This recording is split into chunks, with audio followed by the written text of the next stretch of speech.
Muy buenos días a todos los oyentes. Tiempo de debate, tiempo de tertulia, aquí en Extremo Fútbol, en Radio Somos Carolina. Hoy nos acompaña en nuestra sección de entrevistados José David López, especialista en fútbol internacional. ¿Qué tal, José David? Muy buenas, chicos, encantado de estar con vosotros. Compartir fútbol siempre es lo que más a uno le apetece, pero creo que ahora mismo con el confinamiento y todo lo que tenemos encima, de verdad que os agradezco poder charlar un poquito de fútbol y pensar en otra cosa. Así que encantado de estar con vosotros. Y como siempre me acompañan Juan José Galindo. Muy buenas, Juanjo. Hola, ¿qué tal? Ángel Salguero. Hola, muy buenas. Y Javi González. Hola, chicos, ¿qué tal? Si quieres empezamos ya, José David, para calentar. ¿Te has visto algunos partidos repetidos en cuarentena? Supongo que sí. Pues mira, te va a sorprender, pero no mucho, sinceramente. No mucho porque una vez que... Recuerdo que el último partido que vi fue de la Europa League, ese jueves en el que no se sabía hasta última hora si iba a haber partidos o no.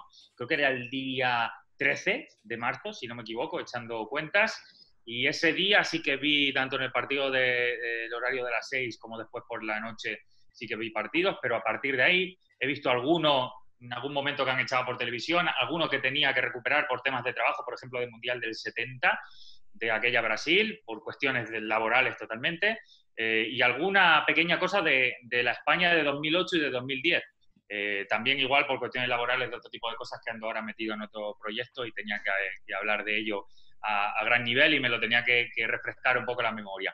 Pero más allá de eso, de verdad, estoy tan metido con una nueva cosa que luego ya si os queréis más o menos os cuento por encima, que no me ha dado mucho tiempo a poder disfrutar de lo que es la libertad también de tener este improvisado momento que nadie esperaba. Así que a partir de ahí yo siempre veo mucho fútbol, pero ahora estoy tan metido en eso que he visto muy poco y casi que mejor, porque creo que lo voy a agradecer mucho el día que regrese entre nosotros otra vez la pelota, que desde luego lo añoro muchísimo, supongo que como todos vosotros, porque creo que nunca en mi vida he estado más de 2 o 3 días sin ver nada de fútbol.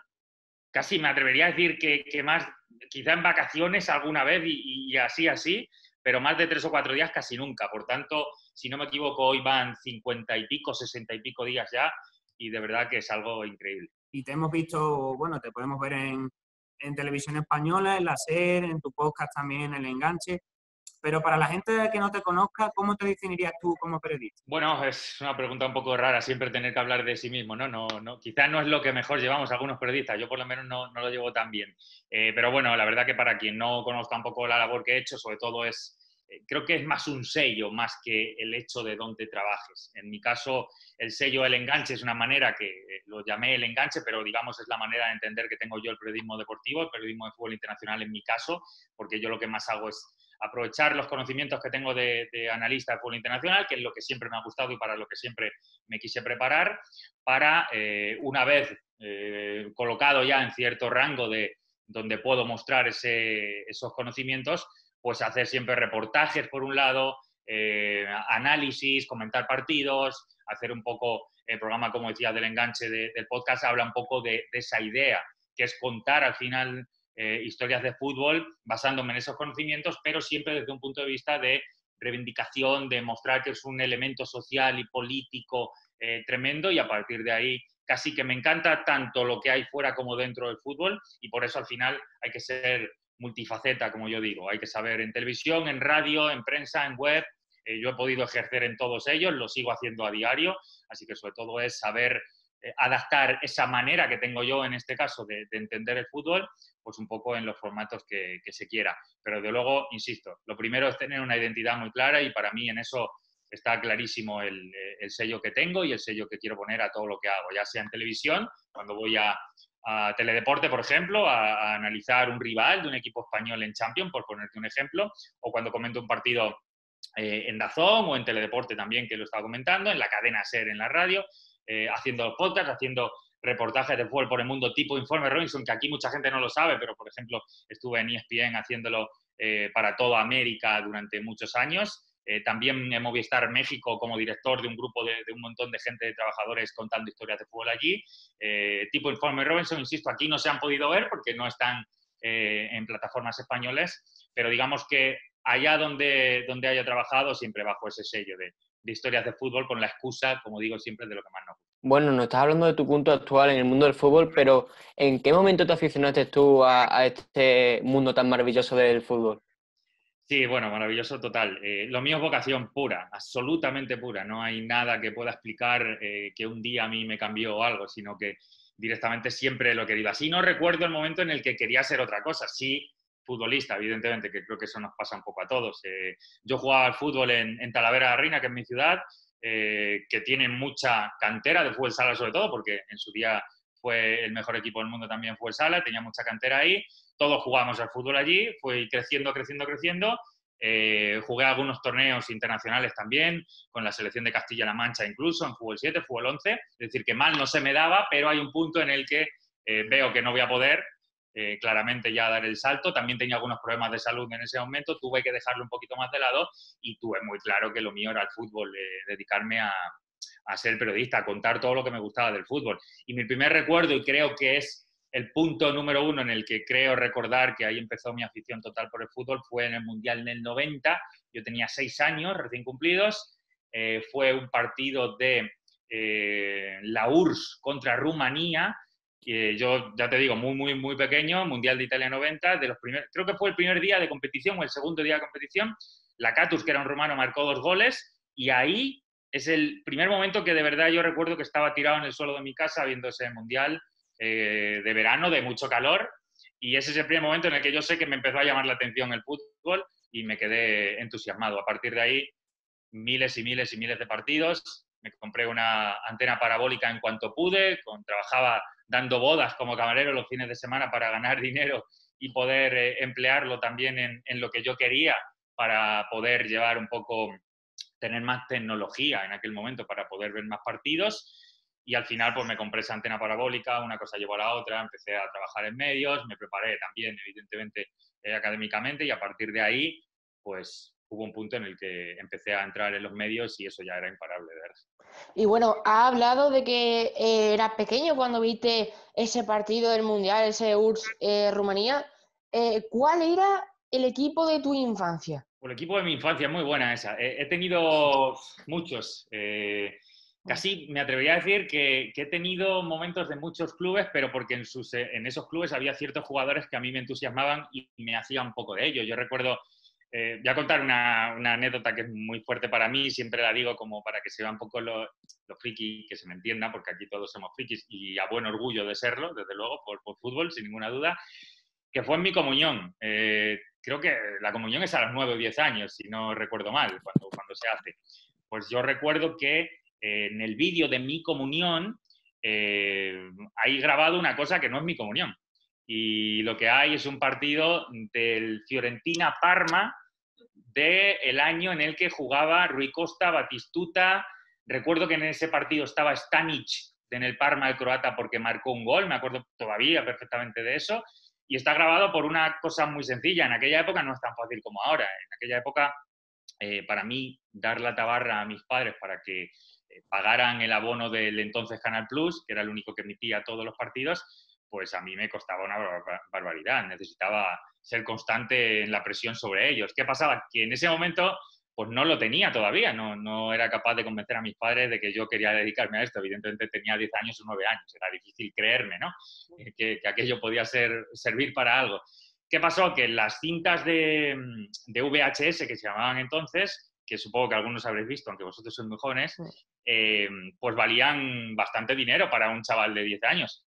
Con lo cual ahorraba los fines de semana lo que me pagaban mis padres, me compraba yo una cinta de esas y se la mandaba a la novia que tenía mi tío por entonces, porque esa novia de mi tío, que luego ni fue novia, ni fue esposa, ni nada, evidentemente, me grababa partidos de Sportmanía, del canal Sportmanía, que estaba dentro del Plus, o de uno que había por la noche los domingos, había un programa que se llamaba El Tercer Tiempo, que luego ya pude ver poco después, porque al final conseguí que se aguantaran mis padres. En ese Tercer Tiempo echaban los resúmenes de la Liga, como hacen ahora, Primera, Segunda División, y después te echaban 3 partidos uno de la Liga de la Premier League, otro de la Serie A y luego de Argentina. Pues en esos era la única manera de grabar en 6 horas seguidas de televisión, grabar tres VHS, o sea, 3 partidos en un VHS. Pues allí se lo mandaba. ¿Qué pasa? Que un día me quedé sin cinta de vídeo y a mí me pareció que la única manera de poder grabar ese Fiorentina-Parma era utilizar una cinta de vídeo que por allí tenía. Abrí el cajón y la que apareció fue la de mi comunión. Así que Batistuta aparece en mi comunión y no aparezco yo con el traje marinerito que llevaba, aunque no era tan marinerito, pero bueno, ahí aparece Batistuta. José David, nos dices que siempre te ha gustado el mundo del fútbol, ha sido algo que siempre te ha llamado la atención, como bien nos estás contando. Y bueno, hay un momento en el que decides hacerte periodista deportivo, ¿no? ¿Cómo son esos inicios tuyos en este mundo? Sí, bueno, creo que nadie es que decida hacerse periodista deportivo. Creo que hay un punto en el que de alguna manera crees que es lo que te puede gustar. Yo en eso siempre lo he tenido muy claro. No he pensado nunca ser otra cosa que no fuera periodista de fútbol internacional. No solo periodista de fútbol, sino periodista de fútbol internacional, o sea, concretamente, que hoy puede ser muy normal, pero cuando yo quería serlo, el único que estaba era Maldini, claramente. Maldini, con el que, por cierto, he trabajado también en radio, en su programa de televisión he hecho varios reportajes, he estado allí con él en el plató. Pues para mí es un referente por el mero hecho de que existe esta labor de fútbol internacional porque Maldini lo inventó. Maldini hizo que alguien pensara que era un rol que había que tener en los medios de comunicación. Algunos después lo hemos aprovechado lo mejor que hemos podido o seguimos en ese aspecto. Es verdad que después cada uno diversifica, cada uno hace otras cosas y a mí, por ejemplo, más allá de comentar, pues también hago reportajes como director en televisión o en prensa, en web, en radio, que incluso casi te diría que es lo que más me gusta, claramente, sí, que es aprovechar todos esos conocimientos para otra cosa. Pero cuando empecé, recuerdo que fue en goal.com, hace 18 años, si no recuerdo mal. Esto me vais a hacer muy viejo de repente y eso que no lo soy, pero yo empecé a trabajar ahí a los 18, tengo 36 ahora, por tanto llevo justo media vida ahora mismo ya como periodista de fútbol internacional. Fue ahí porque por entonces había un jefe que era argentino, que me había leído en la web que yo tenía del Enganche, o digamos, no existía el Enganche como tal, o estaba apareciendo, no recuerdo ahora muy bien, pero sí que había escrito cosas en el cual de alguna manera pues yo empecé a torpear a mucha gente para que me dieran una oportunidad. Este jefe me dijo que él conocía la manera de prepararme bien en algunos términos que ellos necesitaban dentro de la empresa. Yo le seguí su camino, empecé ahí y luego ya pues una cosa llevó a la otra. Apareció el Enganche, fue creciendo muchísimo. Después ya empecé en radio, en prensa.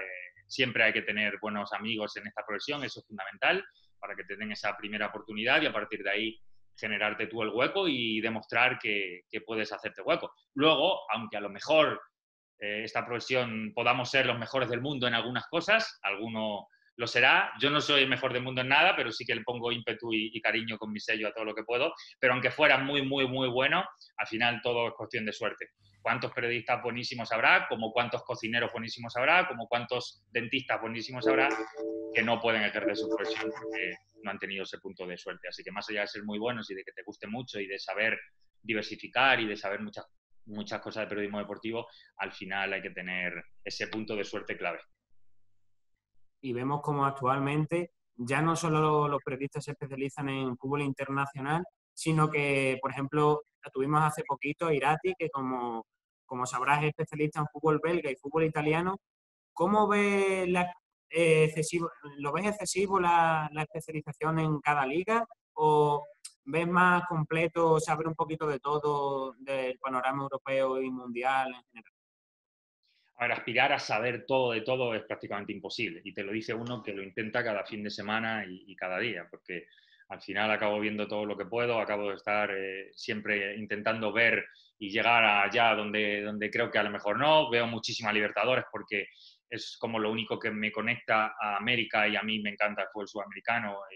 Me parece que es la única manera de tener más o menos siempre claro el panorama, el contexto de cómo están los equipos allí, las ligas allí. Veo a mi River Plate, que es uno de los equipos que tengo en el corazón siempre, que me encanta y con eso me sirve para tener situado, por ejemplo, Argentina.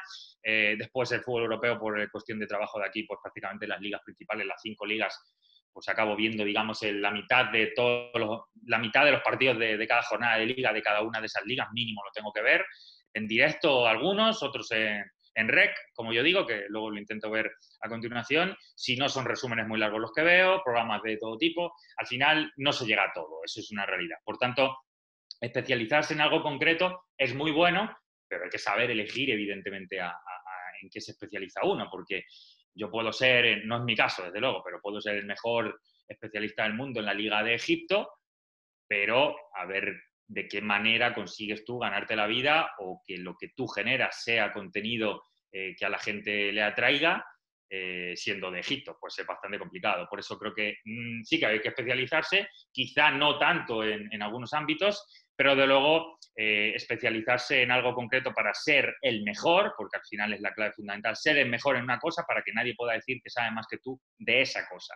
Siempre ser el mejor en algo te puede abrir alguna puerta. Yo no sé si soy el mejor en algo, pero he preferido tener, digamos, ser como Raúl, que era un 8 en todo, o intentar ser un 8 en todo, y de esa manera aspiro a poder contar todas mis historias y el tema de fútbol internacional en un montón de formatos. Bueno, a todos nuestros invitados le hacemos una pregunta que la verdad es algo, en este sentido, un poco de debate.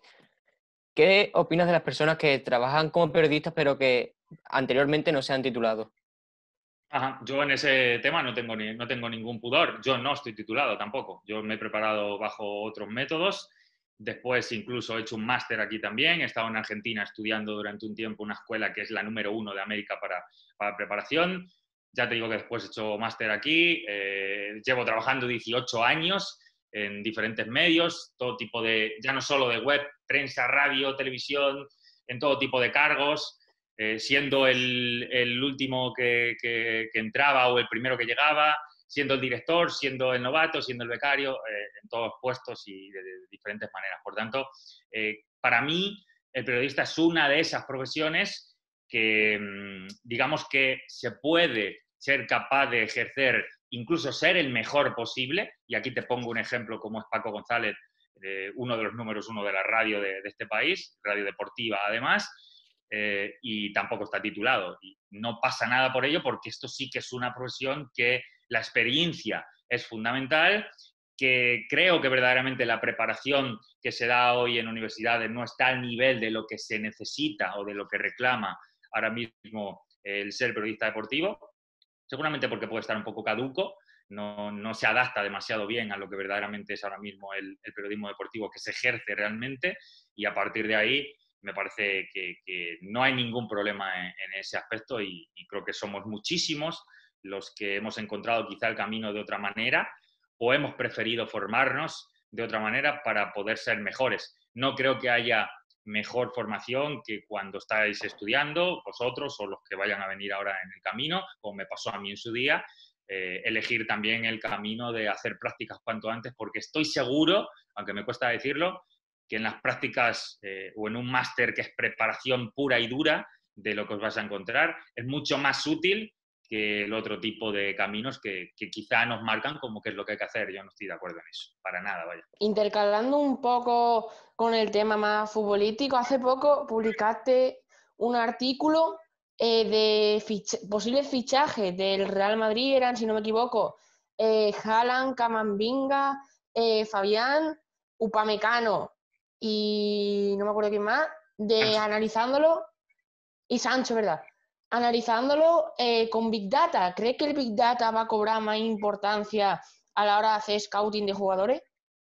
Sí, me alegra que me lo digas. Sí, ha sido uno de los últimos reportajes que he escrito en Goal.com estos días. Un reportaje que va más en la línea de un poco el reclamo que hay, la necesidad que hay ahora mismo de hacer un poco contenido de ese tipo que sepas que puede ser atrayente, y que decidí meterle el tema del Big Data, del Scouting, para tener, digamos, un flujo nuevo o en algo que no se ve tanto, y de esa manera atraer de manera diferente a todos los rumores que pueda haber en el día a día.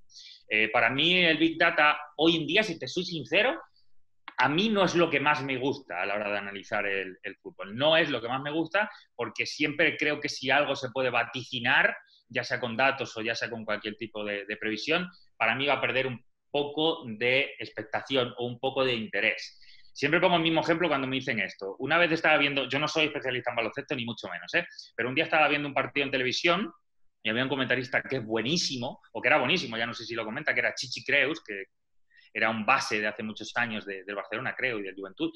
El tema está en que eran los últimos segundos de partido y vi, él mismo comentó, va a pasar esto, va a haber un bloqueo aquí, va a encestar desde esta posición porque le va a ayudar este defensor y tal y cual. Bueno, pasó exactamente lo que dijo él, exactamente lo que dijo él.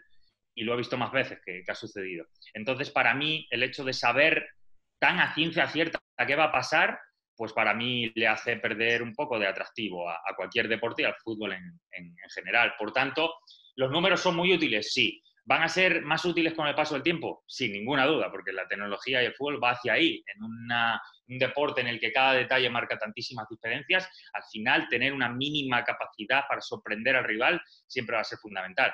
Por tanto, te lo dice alguien que también ha trabajado de scouting para equipos ingleses y escoceses algún tiempo, es fundamental, está creciendo cada vez más, es más necesario cada vez en el staff de los equipos, en el staff deportivo de los equipos, y es una figura que va a aparecer cada vez más. Creo que todavía en fútbol ni se utiliza bien y a la hora de comentar creo que no tiene nunca tanto peso una estadística como una obviedad o una sensación que se transmita y que sea capaz de transmitirlo por palabras más que con números. Preguntarte qué 4 equipos españoles has visto más fuertes, obviamente, antes de este parón. Bueno, yo creo que entre el Real Madrid y Barcelona, Atleti siempre van a estar en esa terna, evidentemente. Es cierto que ninguno creo que esté en el mejor momento esta temporada, no está en el mejor momento respecto a otras. Ninguno tiene o la regularidad o el pico tan alto de brillantez que ha tenido otro momento, o la solidez defensiva que le hizo ser fundamental, como el Atlético de Simeone, por ejemplo. Cada uno en su mejor versión está lejos de encontrarla actualmente, lo cual no quiere decir que no sean equipos competitivos y que al final, en un partido concreto, el Barça tiene a Messi, para mí es el más diferencial de todos, y a partir de ahí te puede ganar cualquier cosa, y entonces el análisis que yo haría es totalmente diferente si gana la Champions o no la gana.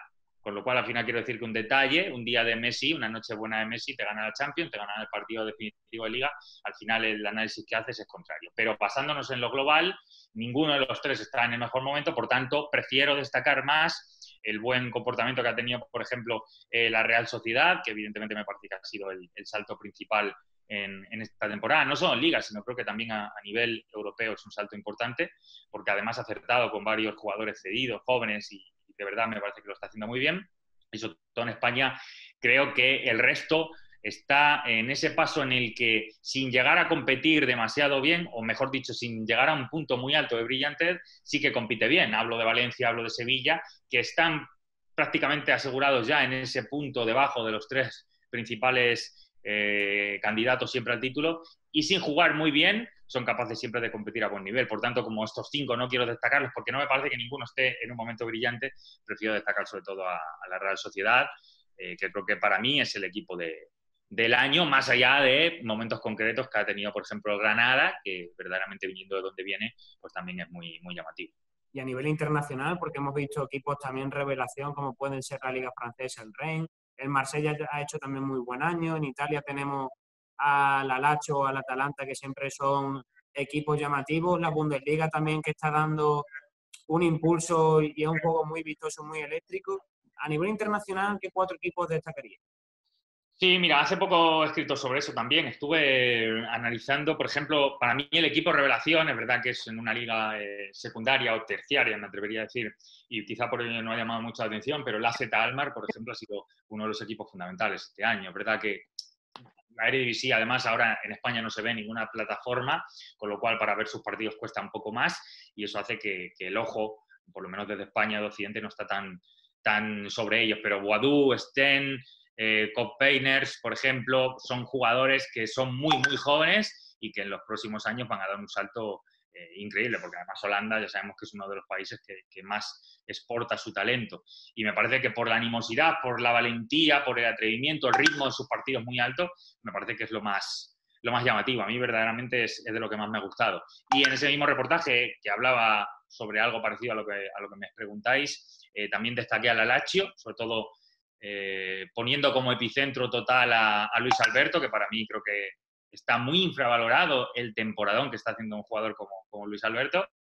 en esa Lazio que es tan atrevida, tan agradable de ver, tan vistosa, y que está no sé qué va a pasar, porque no sabemos qué va a pasar con la Serie A, ¿no? Pero verdaderamente está a muy poquito, a un punto, creo recordar ahora mismo, de poder ganarle incluso la Liga, el Scudetto a la Juventus. También, por sumarte más, no me querría olvidar del Leipzig, que en la Bundesliga es verdad que ya lo estábamos esperando, ¿no? Que ya sabemos que lleva algunos años en los que verdaderamente ha ido generando cada vez más expectación, pero desde luego es uno de los equipos que, haciendo bien las cosas como lo están haciendo últimamente, ha dado un paso competitivo este año hasta el punto que está en cuartos de final de la Champions, y con mucha polémica en torno al origen fundacional del club, pero eso no quita para que, más allá de su inversión de dinero y de la capacidad que tengan en ese sentido, lo sepan hacer bien y lo sepan aprovechar bien, porque uno puede ser millonario y se nos vienen a la cabeza muchos equipos que no han sabido hacerlo bien. Y por confirmar, o sea, por concretar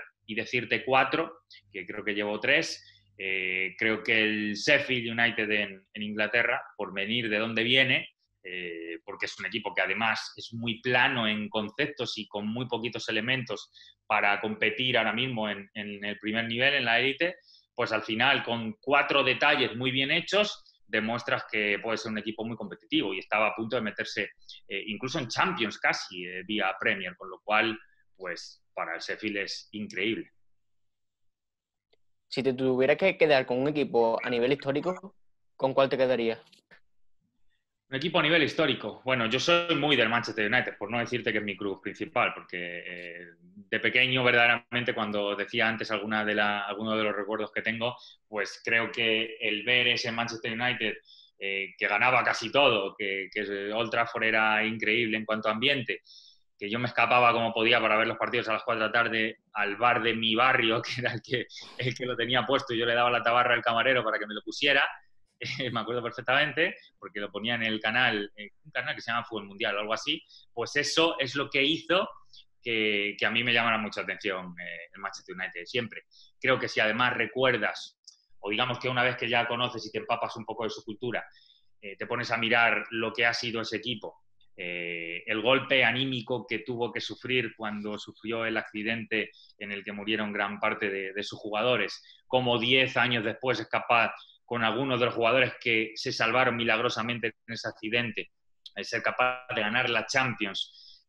Bobby Charlton, por ejemplo, se salvó de ese accidente y luego era el capitán 10 años después del Manchester United que gana esa primera Copa Europa.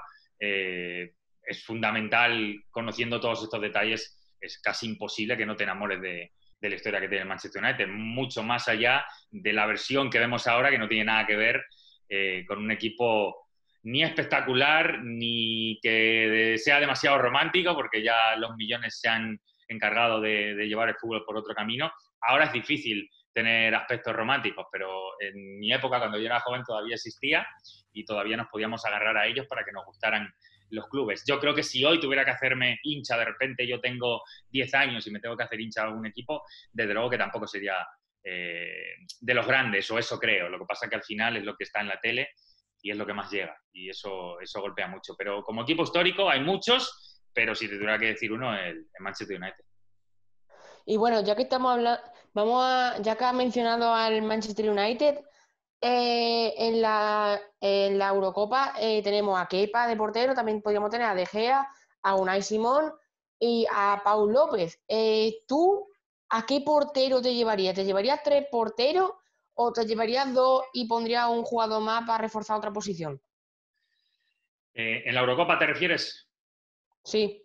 En la Eurocopa, hasta donde yo sé, y creo que no me equivoco, hay que llevar 3 porteros sí o sí. No hay manera de llevar 2 porteros. ¿Vale? Fallo mío, ¿verdad? Tienes que llevar 3 porteros siempre porque es obligatoriedad de FIFA, de UEFA y demás. En la convocatoria tiene que haber 3. Dicho lo cual, creo que De Gea, por lo que representa y por el papel que ha tenido en los últimos años, para mí sigue siendo el número 1 de la selección española.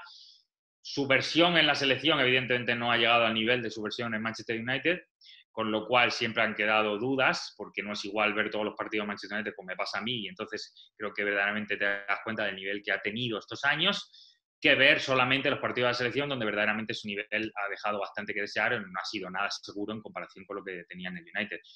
Pese a todo, creo que es el número 1 porque Kepa, cuando le han dado el paso adelante, justo él ha empezado también a tener problemas en el Chelsea, desde ese punto de vista tampoco me ha demostrado demasiada solidez, y creo que Unai Simón viene un poco por detrás. Pau en Roma, pues es cierto que ahora sí que es titular y es intocable, pero tampoco creo que esté haciendo unas grandísimas temporadas, con lo cual creo que, no solo por lo que representa a De Gea, sino porque no hay un competidor que verdaderamente le pueda ganar esa posición ahora mismo, creo que seguiría siendo De Gea, pero en mis pronósticos me alegro que diga lo de Unai Simón, porque yo he dejado ya caer en algún análisis que he hecho, que Unai Simón va a ser el próximo número 1 en muy poco tiempo de la selección española.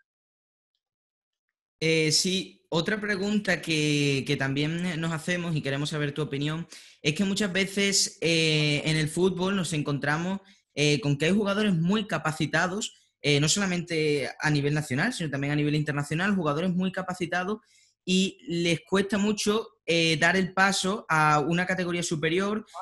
Yo, por ponerte un ejemplo, en España, pues Enrique Gallego, que jugó en el Extremadura y ya dio el paso a Primera División, pero lo dio, sí que quizás lo dio con una edad bastante avanzada, ¿no? ¿Por qué crees que ocurre esto? ¿Por qué crees que los jugadores, muchos jugadores, tarden tanto en dar el paso y otros lo hagan desde tan jóvenes? Bueno, los más jóvenes, si os dais cuenta, la mayoría de veces ocurre más ahora, en los últimos años. El otro día también hacía un reportaje en el que era un 11 de los jugadores más jóvenes que han llegado a estrellas, que debutaron. Y el récord, por ejemplo, de los grandes jugadores, lo tiene Falcao, que jugó con 13 años o casi 14 en Colombia, en Primera División. Creo que eran 14. Y ese dato, bueno, es increíble, pero cada vez se da más, es decir, cada vez vemos cómo jugadores jóvenes llegan antes a primer nivel, pero hay que tener en cuenta que ahora sí que hay una base y un camino más claro para llegar a ello. Es decir, había academias de primer nivel, hay un scouting brutal que en el momento que un jugador de 12, 13 años llama la atención en algún sitio, allí hay 5 scouting ya para llevárselo a sus equipos. Habían unas ofertas increíbles que antes no sucedía. Todo esto antes era imposible. Por tanto, al final, algunos de estos jugadores no tuvieron la suerte en su primer momento, van creciendo con el paso de los años. A veces la madurez y la experiencia es lo que verdaderamente hace destacar, sobre todo el caso que tú has puesto, Enrique Gallego, al ser un delantero. Creo que el hecho de convivir en el área, de ese hábitat tan reducido, pero de ir remodelándose, adaptándose a diferentes estilos de juego, muchas veces es un poco falso lo que vemos, porque a lo mejor el rendimiento de un delantero tiene mucho que ver con el momento del equipo, con qué entrenador tenga, con si juega un sistema con 2 o 3 delanteros o solo con uno, si juega con falso 9. Es decir, hay demasiadas variables como para tener en cuenta que al final, a lo mejor Enrique Gallego con 21 años ya era un grandísimo delantero. Pero hay que tener ese punto de suerte que antes decía, para todo en la vida, desde luego, que es lo que marca que a lo mejor te llegue la ocasión antes o después. Yo siempre que hablan de esto recuerdo a Luca Toni, por ejemplo, supongo que lo conoceréis. Luca Toni, cuando yo lo vi en la Fiorentina destacar, prácticamente era su primera temporada a grandísimo nivel y ya tenía prácticamente 28, 29 años. Mirabas el currículum que tenía y había estado en equipos de tercera, segunda división, a punto de dejar el fútbol hacía unos años antes.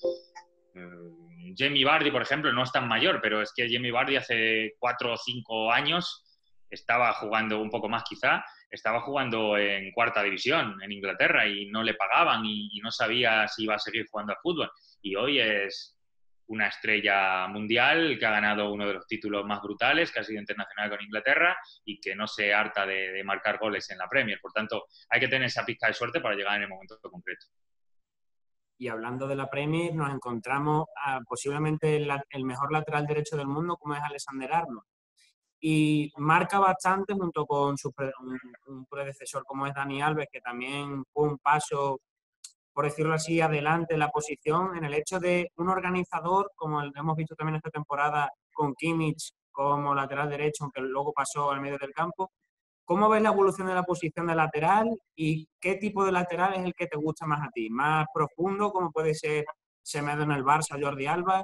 ¿Más organizativo o más defensivo, por ejemplo, como una Azpilicueta? Bueno, creo que es difícil que hoy en día alguien quiera destacar a un lateral sin ser un jugador profundo. Es lo principal. Tiene que tener muchísima profundidad, mucho ritmo, ser un jugador que genere alternativas por sí solo, que no solo sea diferencial en la capacidad para centrar, sino que además llegue a esa línea de fondo y haga bascular al equipo rival, que tenga capacidad incluso para jugar a lo mejor con toda la banda para él, porque el extremo al final de su banda va a buscar más diagonales hacia adentro. Hay un montón de variables que pueden hacer que un lateral sea más apetecible o más útil en los sistemas tácticos de este fútbol moderno que tenemos ahora.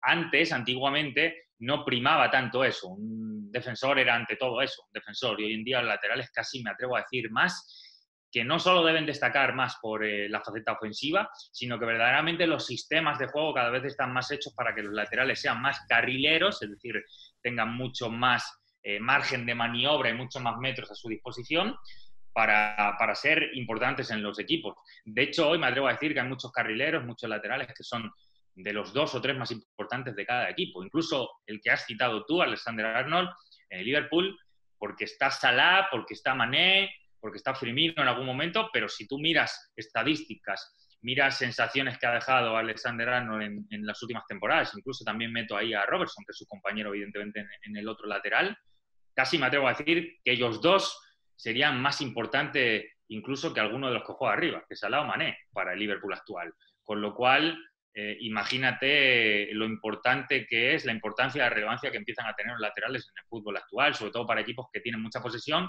y que entonces tienen que encontrar todo tipo de alternativas para herir al rival en base a saber ya que el rival, si tú eres el favorito, se va a encerrar, te va a cerrar espacios, va a intentar juntar mucho las líneas, que no haya fisuras interiores para pases interiores, lo cual cada vez hace que la parte de los laterales, amplitud de esos espacios son fundamentales. Así que, desde luego que creo que los carrileros es uno de los elementos de los roles que más ha cambiado en los últimos años y todo en base a su capacidad ofensiva. En la Liga Española, como puede ser Jesús Navas, que ha jugado prácticamente la mayoría de su carrera futbolística de extremo y ahora le estamos viendo adoptando un rol de lateral, sí, un poco a veces carrilero, pero sobre todo lateral, y está viviendo prácticamente una segunda juventud. Y también me gustaría destacar el caso del Frankfurt, más concretamente de Kostic, porque el Frankfurt es uno de esos equipos que usa normalmente defensa de 3.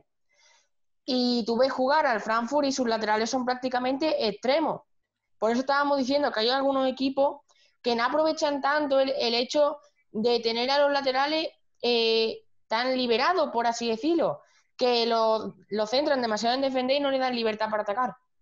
Sí, eso depende un poco de la capacidad que tenga el equipo para sostener la pelota, para dominar los partidos, los tiempos de los partidos en base a la posesión que tengas. Normalmente es una realidad, una obviedad que los equipos que tienen laterales más profundos casi siempre son los que tienen una posesión de partido mucho más amplia que el rival, es decir, que dominan mucho más los partidos. O, si no es así, como pasa con el Frankfurt, como bien decías, es que es un equipo totalmente contragolpeador, entonces se olvida de generar gestación de juego porque no quiere tener la pelota y lo que busca solamente es herir al rival en base a lo que genere por las dos bandas. En el caso de Eintracht es increíble lo de Kostic, un jugador que además yo me he elogiado eternamente y siempre digo que es increíble que no esté en un equipo de más nivel.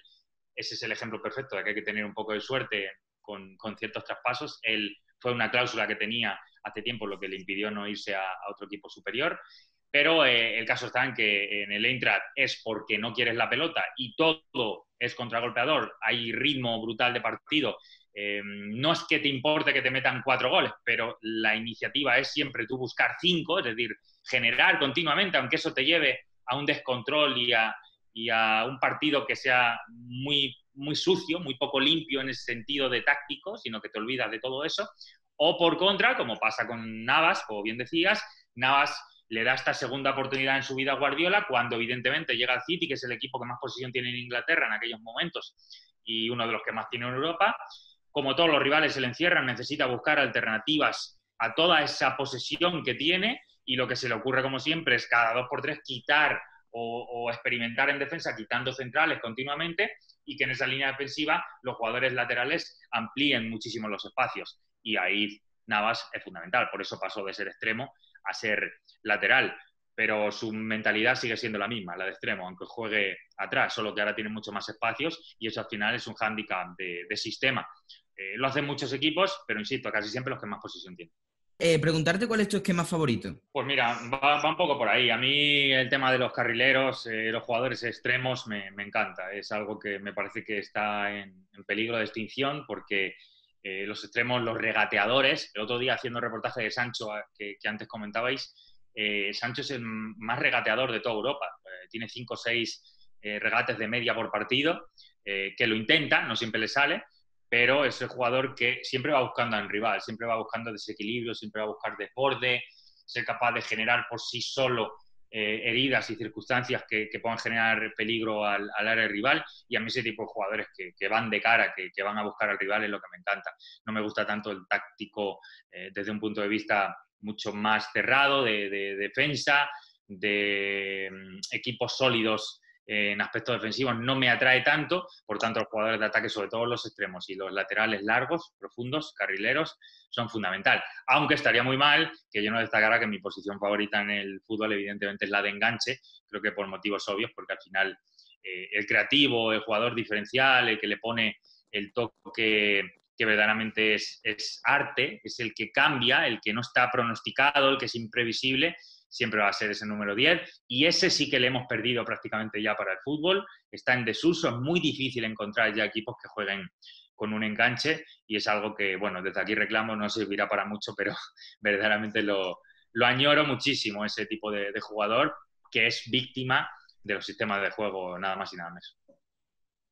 Y haciéndote una pregunta parecida al tema que acabas de comentar del enganche, ¿crees que se está perdiendo la especialización en las posiciones? Vemos, por ejemplo, sí que es verdad que en Sudamérica no pasa tanto porque sobre todo vemos que los de Uruguay y Argentina vemos muchos mediocentros muy llegadores, muy box to box, como se suele decir en Inglaterra, muy cancheros. Pero es verdad que aquí en Europa se está como, por decirlo así, haciendo que los mediocampistas hagan un poquito de todo, que sean muy alemanes en ese sentido y pierdan ese rol específico que tenían años atrás. ¿Crees que esto es positivo o es negativo para el fútbol? Yo creo que va un poco en épocas, como decía antes. Me parece que el hecho de que ahora los interiores sean mucho más box to box, como tú comentas, que tengan amplitud, que tengan mucho despliegue físico y también de apariciones tanto en el área propia para robar, como ser capaces de generar juego hasta ser finalizadores en muchos casos, toda esa amplitud que tienen y esa amalgama de alternativas que ofrecen al equipo, creo que habla un poco de lo que ahora se necesita para esa posición. Antes un interior era un jugador que ayudaba muchísimo más a tareas de construcción. Ahora no sirve solo con eso. Y a veces hasta se olvida más de eso. Es un perfil mucho más físico, de capacidad para aportar en varios aspectos, tanto defensivos como ofensivos. Y creo que ahora mismo lo que se destila, pero precisamente porque ahora mismo se juega a un ritmo mucho más alto de lo que se jugaba antes, y eso exige mucho más a los mediocentros, que a la vez no puedes tener solo un pivote que te sostenga el equipo defensivamente, y tampoco puedes tener solo un pivote que sea el creativo del equipo. Por tanto, los dos interiores normalmente suelen jugar dos, son fundamentales en ambas tareas para poder ofrecer y, digamos, explotar todo el potencial que tengan en las dos variables que tiene cada partido. Pero, insisto, son otras víctimas, en este caso positivas, de lo que ahora se necesita el fútbol. Como el ritmo es tan alto, necesita jugadores que tengan un físico con fondo enérgico al mismo tiempo que calidad individual. Bueno, nos has hablado que sientes admiración por esa defensa de 3 y 2 carrileros largos. En la actualidad, ¿con qué equipo te quedarías tú que dijese es que lo emplea este sistema de la mejor forma posible? Bueno, hay el ejemplo del Eintracht a mí me gusta mucho porque es un equipo que pierde mucho la cabeza en ese sentido y de verdad que no le importa mucho los resultados y a partir de ahí me encanta porque es, digamos, como un culto a la imprevisibilidad. Puedes marcar 7 goles en un partido, pero también te pueden meter 7 a ti, con lo cual depende cómo estén los jugadores de útiles ese día, de oportunistas, de que tengan un buen porcentaje de acierto en sus ocasiones, pues va a cambiar el resultado del partido. Creo que seguramente con ese panorama de jugar con 3 centrales puede ser uno de los que mejor lo hace. También el Leipzig, evidentemente, es algo que en Alemania se ha usado durante bastante tiempo, por eso creo que en Inglaterra ha empezado a entrar poco a poco desde que lo hizo el el Chelsea de Conte, que a su vez lo había hecho también en la Juventus y eso hizo que en Italia en algún momento algunos equipos lo utilizaran. Evidentemente aquí también entra el Atalanta, que ahora mismo me parece uno de los equipos que también mejor lo ha ejecutado esta temporada además. Ya el año pasado lo hacía, pero esta temporada también, llevándolo incluso a un nivel superior, porque ya ha demostrado que puede competir a nivel superior con ese sistema.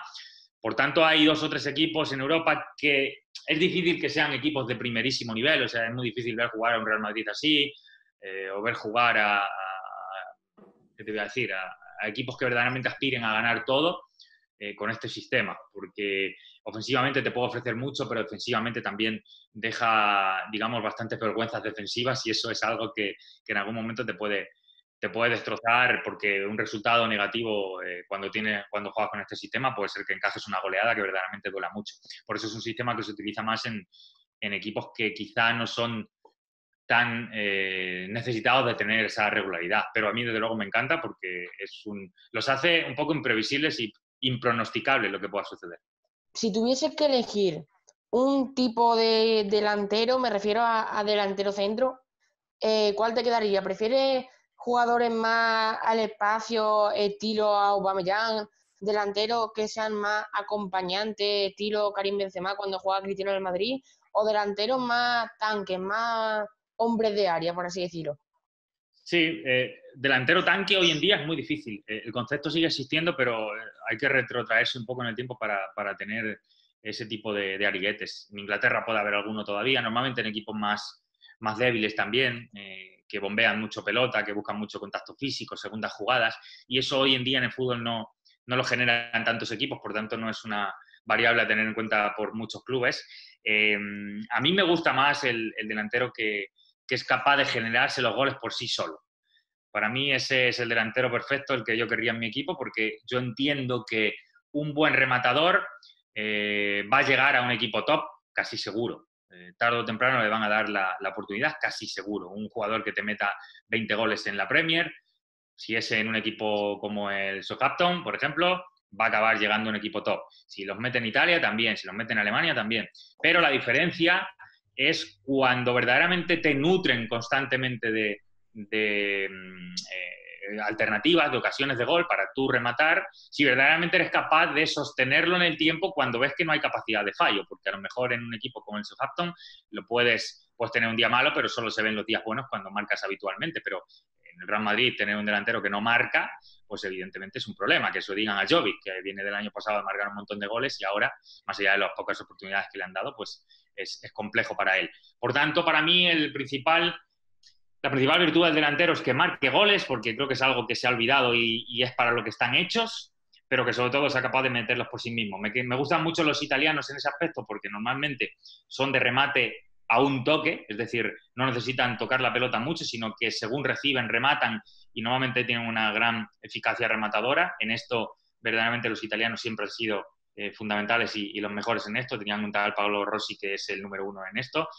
Torpedo Müller en Alemania de los 70 también fue el que impulsó que en Alemania empezaran a aparecer de vez en cuando ese tipo de rematadores. Y por cerrarlo con uno de ahora, para mí el delantero, el top, el que yo de verdad hubiese fichado si hubiese podido en algún momento para cualquiera de mis equipos, es Lewandowski, sin ninguna duda. Para mí Lewandowski es el mejor delantero porque tiene capacidad de remate al primer toque, porque ha demostrado marcar goles en equipos pequeños, en equipos de media tabla, en equipos grandes y en equipos muy grandes. Porque además lo hace de manera regular, o sea, yo no sé la de años que lleva Lewandowski marcando más de 30 goles, por ejemplo, y porque verdaderamente nunca le ha pesado la presión. Al final siempre está ahí, tiene capacidad para marcar con la cabeza, con los pies, tira penaltis, tiene todo, verdaderamente. Por tanto, para mí, el ejemplo perfecto de lo que sería un delantero centro es lo más parecido a lo que hoy es Lewandowski. Sí, dejando un poco de lado ahora el tema de jugadores y equipos, una pregunta también que le hacemos a todos nuestros invitados. Hablamos nos hablabas tú antes del fútbol moderno, pero preguntarte sobre tu opinión de la implantación del VAR. Es una pregunta que nos gusta hacerla y recibimos muchas opiniones respecto a esto, ¿no? Gente que cree que todavía no está perfeccionado al 100%, invitados bueno, que nos han dicho que creen que pierde el fútbol su esencia por este medio. ¿Cuál es tu opinión respecto al VAR? Sí, mira, recuerdo de esto, creo que fue en el Mundial de Clubes hace 3 años, estaba comentándolo en televisión española y recuerdo que fue el primer momento en el que se jugaba con VAR. Y claro, teníamos que analizarlo y ahí sí que era una incapacidad casi de entender o de hacer ver a la gente lo que estaba sucediendo. Por tanto, lo tuve que analizar desde el día 1 y era una cuestión en la cabeza que teníamos que amoldar primero unas nuevas reglas, segundo, saber interpretar, que a lo mejor aunque cantes un gol no va a ser gol finalmente, tercero, saber que estaba en una versión de prueba y evidentemente iba a generar muchos errores y muchas faltas de interpretación acertadas. Todo esto hacerlo en ese momento, recuerdo que para nosotros fue muy, muy difícil. Y eso que yo como fútbol internacional ya había visto algunas otras pruebas en alguna liga y algo sabía por dónde iba la cosa. Pero desde ese punto hasta ahora, que eso fue hace 3 años, creo recordar, pues ya verdaderamente creo que se ha mejorado muchísimo. ¿Que va a haber polémica eternamente si está VAR? Evidentemente que la va a haber. Primero la va a haber porque, y está mal que yo lo diga, a los medios de comunicación les interesa que lo haya, porque es uno de los picantes, por decirlo de alguna manera, que hay en el fútbol y evidentemente da para tertulia. ¿Y qué sería de fútbol sin una tertulia entre amigos hablando de cuestiones arbitrales? Es algo que yo, por ejemplo, no me gusta, el tema arbitral. Nunca me sé el nombre de los árbitros, por ejemplo. No me importa absolutamente nada. No tengo ni idea de cómo se llaman, de cuántos años llevan, de cuál es su apellido. No sé nada de ellos porque no me interesa para lo que es analizar el fútbol. Pero, evidentemente, si alguien pensaba que el VAR iba a evitar que hubiese polémica, está totalmente erróneo en torno a ello, porque siempre va a depender de la interpretación humana. Todavía va a depender de la interpretación. Por lo tanto, vamos a minimizar el porcentaje de posibles errores, seguro. Es bueno para que el fútbol sea más legal, seguro. Va a mejorar, sí. Va a hacer al fútbol más justo, también. Pero aquí yo lanzo una pregunta y es donde os dejo caer mi opinión en torno a ello. ¿Os gusta que el fútbol sea más justo? Bueno, ahí lo dejo. Yo, pues no lo tengo tan claro, que me guste el fútbol siendo tan justo. A lo mejor también ganaba muchísimo potencial y muchísimo atractivo el saber que cualquier cuestión ajena a tu rendimiento pues podía aún así quitarte un partido, quitarte una final, quitarte un título.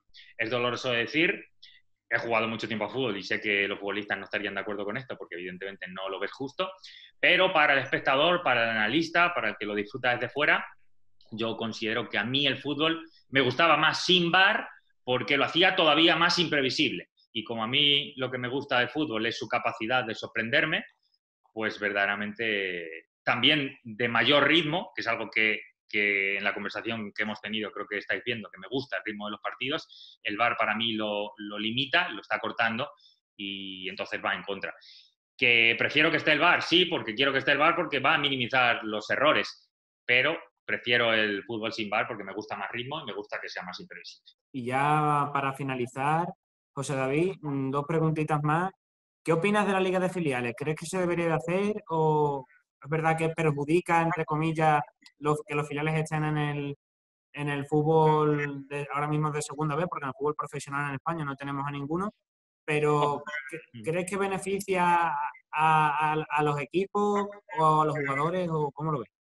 Bueno, como he tenido que ejercer de scout, aquí sí que tengo opiniones de haber visto mucho fútbol de juveniles y de además también de haber hablado con mucha gente que está muy curtida en esto.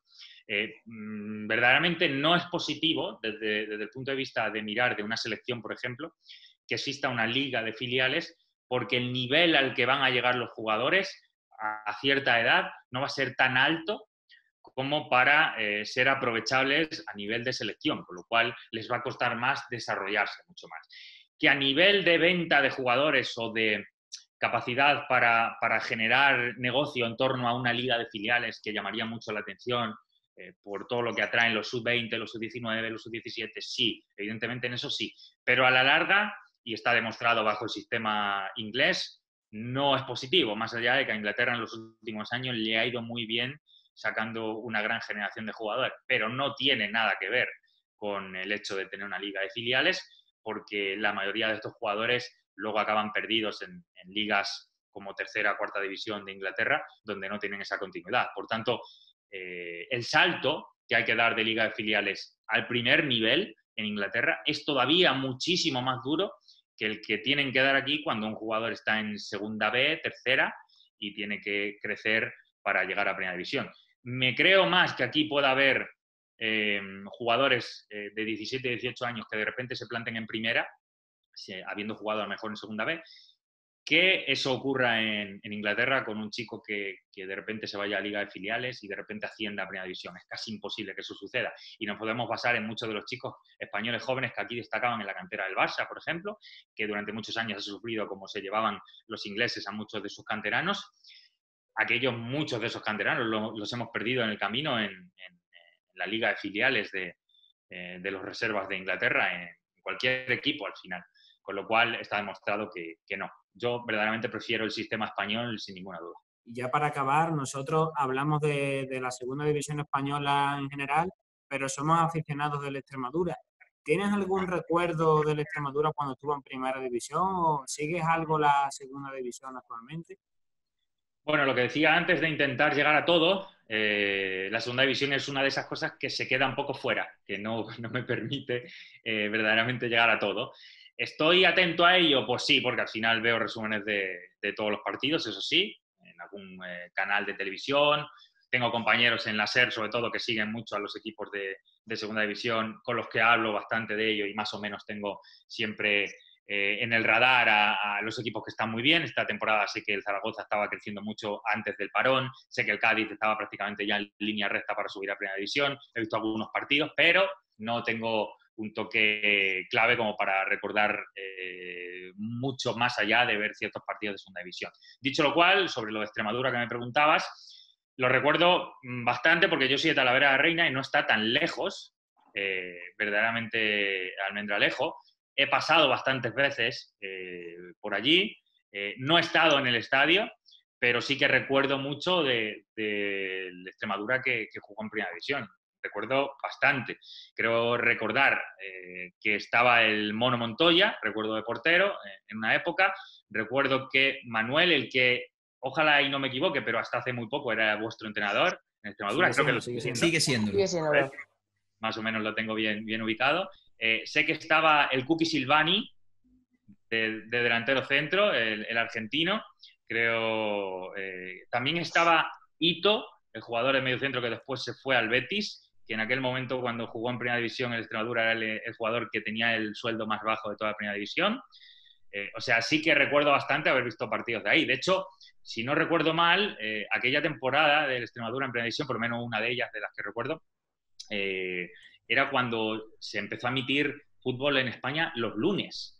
Y era el partido que daba Antena 3 y bastantes veces era el Extremadura el que daban los lunes. Y creo recordar que un partido, a lo mejor me estoy columpiando y me estoy equivocando, estoy tirando totalmente de memoria, como podéis imaginar. Pero creo que allí fue donde tuvo una lesión muy grave de codo Amavisca jugando contra el Extremadura. Creo recordar que fue en vuestro estadio en Almendralejo donde sucedió eso y me acuerdo de ese partido. Pero más o menos sí que tengo 4 o 5 detalles, como veis, sí que me acuerdo de Extremadura y además, por ser yo de Talavera de la Reina, que no está tan lejos de Extremadura, pues verdaderamente sí que siempre los hemos tenido más o menos cerca porque, como comprenderéis, en la comunidad de Castilla-La Mancha y sobre todo en Toledo, lo que es fútbol en primera división no hemos tenido nunca, con lo cual todo lo que sea cercano hay bastante estima para quien lo consigue. Y nada más, hasta aquí la entrevista, José David. Muchísimas gracias por estar aquí con nosotros y nada, te deseamos la mejor suerte del mundo y esperemos que el fútbol vuelva pronto. Que vuelva cuanto antes, que lo necesitamos. Primero por quitarnos ya el mono que tenemos, la angustia que tenemos, y segundo porque verdaderamente a nivel laboral es muy difícil subsistir, vivir siendo periodista en este país, periodista deportivo, ya es bastante complejo. Cuanto más y encima nos quitan el fútbol y se nos cortan las vías de trabajo. Con lo cual, ojalá y que vuelva cuanto antes para que la herida que nos deje a todos sea la menor posible y para que empecemos a disfrutar, que creo que todos necesitamos ya tener el fútbol de nuevo en nuestras vidas. Hace poco hablaban que se podía vivir sin fútbol, yo digo que no es vivir, que es subsistir, y no estamos para subsistir, estamos para disfrutar. Así que vuelva a fútbol cuanto antes. Muchas gracias a vosotros por la invitación y un placer hablar con vosotros de fútbol. Cuando queráis. Nada, el placer es nuestro.